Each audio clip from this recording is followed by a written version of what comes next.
You know that feeling when you finally cross a finish line you've been running toward for years? That huge exhale? That moment where you think, okay, now things get easier. Paying off your house feels exactly like that. And honestly, it should. You did something massive. But for a lot of couples, that's when the marriage starts feeling off. Not because of the money, but because of what the money was quietly doing behind the scenes the entire time. See that mortgage payment you spent years stressing about? It was doing something sneaky, something you probably never noticed. It was keeping your entire relationship organized. Think about it. Every single month, that payment showed up. Didn't care if you were tired, didn't care if you had a fight last Tuesday. It showed up, and both of you had to deal with it. Together. And because of that, you both stayed on the same page.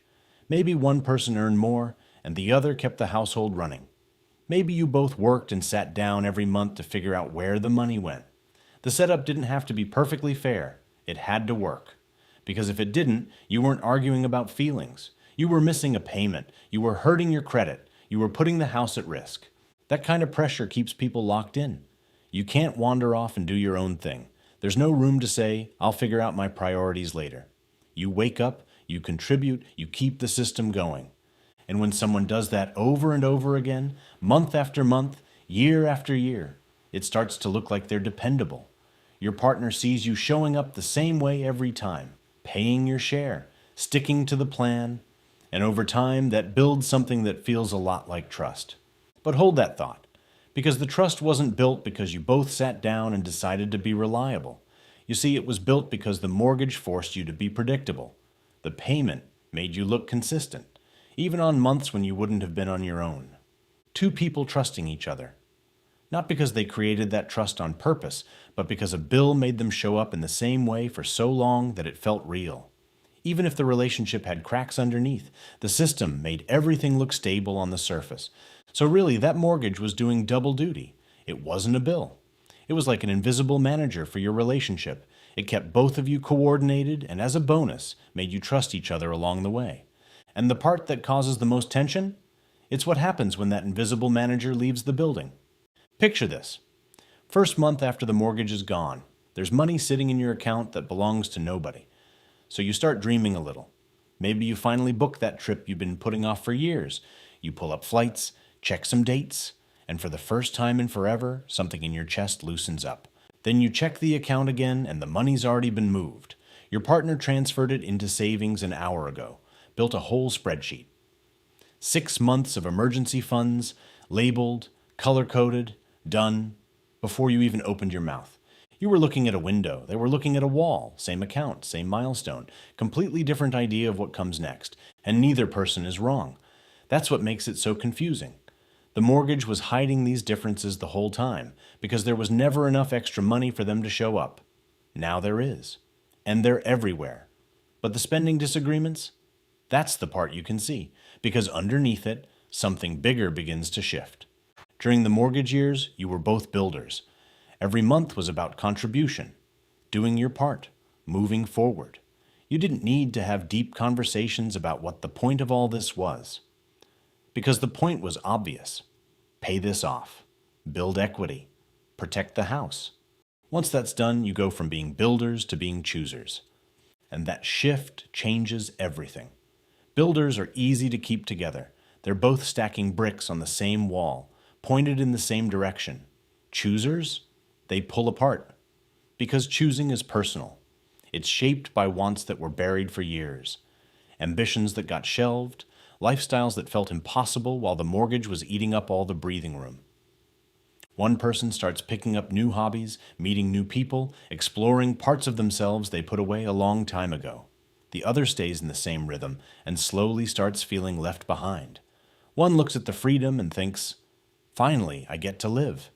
The other looks at the same freedom and thinks, wait, are we still building the same thing? You didn't become different people. You became visible ones. Now let's talk about effort, because this one sneaks up on people. When the mortgage was running, both people were locked into a pace.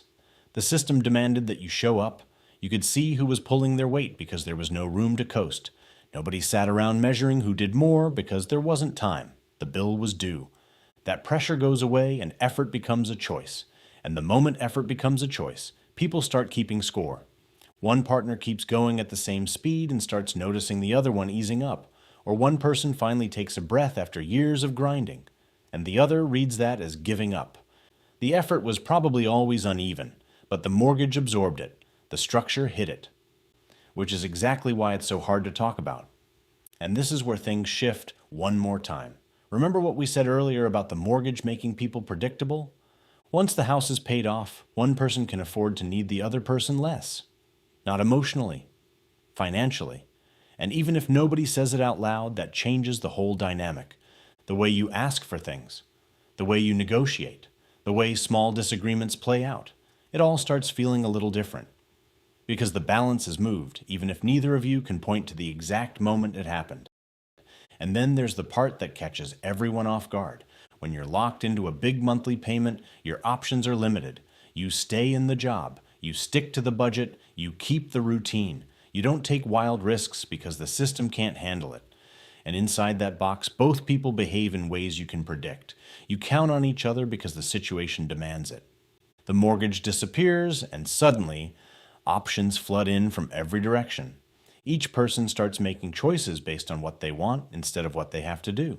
And what people want pulls them in directions that were invisible when survival was the only option on the table. Slowly, without either person noticing it first, you stop running on the same clock. The system held you together. The freedom is pulling you apart. Take away that monthly obligation, and you don't remove the pressure. You remove the invisible machinery that was keeping both of you easy to read for each other. So here's the bigger picture. Paying off your house doesn't fix your marriage. It changes the entire environment your marriage was built inside of. For years, the relationship ran on autopilot. The mortgage told you when to show up, how much to give, and what to focus on. It squeezed your options, lined up your effort, and gave you a shared direction without either of you having to create one from scratch. And most couples looked at that and thought, we're so aligned, we want the same things. But they weren't aligned because they chose the same path. They were aligned because only one path was available. When those conditions change, the marriage has to run on something new. Conversations you actually have. A shared picture of the future you build on purpose. Teamwork that doesn't happen by accident. And those things don't magically appear when the last payment clears. They have to be built. On purpose. From zero.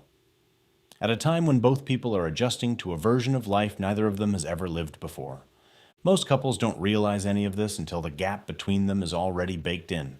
Until the small differences that were invisible under pressure have turned into habits. Until both people are standing in a fully paid-off house, wondering why it doesn't feel the way they imagined. Your mortgage was never a payment. It was the framework your marriage ran on. And when it disappears, your marriage doesn't get easier. It gets revealed.